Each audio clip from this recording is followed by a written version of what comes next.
The African Diaspora Forum is celebrating Africa Day in Yeoville, Johannesburg, and African nationals living in South Africa are invited to join in the festivities. For more on the celebrations, we're joined by Johnson Emeka from the African Diaspora Forum. Thanks so much for your time.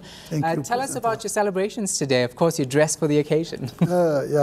Actually, our celebration have kick-started. The premier is on the ground before I left to the studio. The ambassador of France is there. The ambassador of the Consul General of Nigeria, and we're still expecting the ambassador of Rwanda, and a lot of dignitaries are there.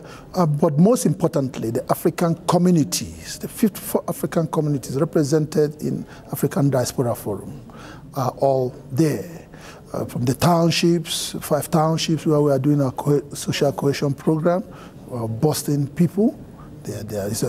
We're being led in a carnival type of parade by the South African police brass band.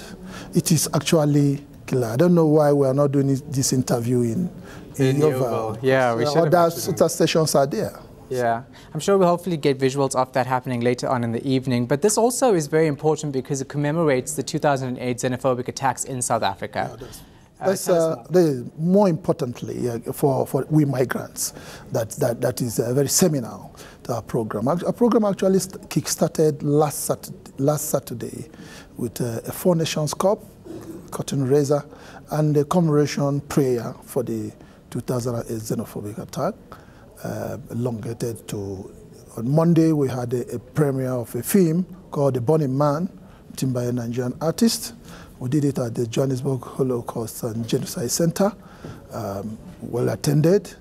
Meanwhile, the 4 Nations Cup, the Diaspora Continental Cup, was won by the Nigerian team. And today is the big day where the Premier decided to be our guests in Yeoville. We choose Yeoville because Yeoville is the center. Yeoville has the highest concentration of migrants in the Republic. Let's talk about those migrants in Yeoville. Do they still feel safe in South Africa, or is it still a major problem for them?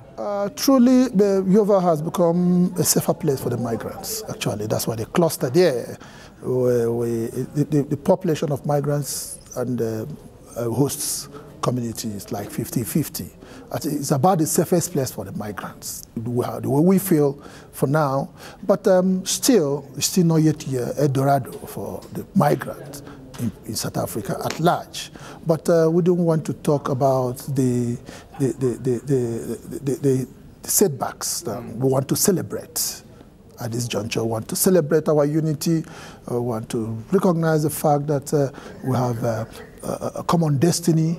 We want to showcase our flags, the African flags. I want to identify with our host community, telling our host community that we're here to stay, actually. And our program today, we're so elated that the Premier has given us a voice amidst other requests we're having from him. And we tend to give some recognition to some important migrants who have made their marks in the society, in the host community, and from the diplomatic corps too, and some South African politicians who have actually been eloquent enough, like the Premier, who has been the only Premier amongst the 9 premiers of the Republic who actually is interested in the migrant issues, have a listening ear to the migrant issues.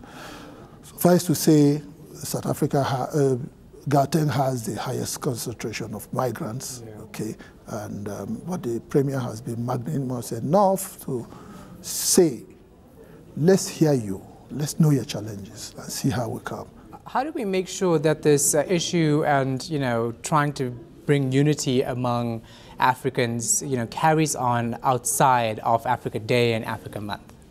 Yeah, it's quite disturbing. Like today is not a public holiday. In Zimbabwe, today is a public holiday. Other African countries have taken today more serious than Africans, than South Africans. And I suffice to say that much is needed from the government to actually educate and imbibe the spirit they have been preaching, the spirit of Ubuntu. We heard of Ubuntu before we came here, but it's like Ubuntu is dissipating in the minds of the people. What we need, what the country needs, or the government needs, is to educate the people. Educate the people, education. Educate the people of the need, why migrants, especially African migrants, because it's like they are singled out. The Africans are not the only migrants in South Africa, but they are the ones singled out. Why? Yeah. Is it because of the color? Then you see, try to tell them, let them know that America became big because of the migrant population. So it's all about talking, of course. Thanks so much for your time. We appreciate it. That was Johnson Emeka from the African Diaspora Forum.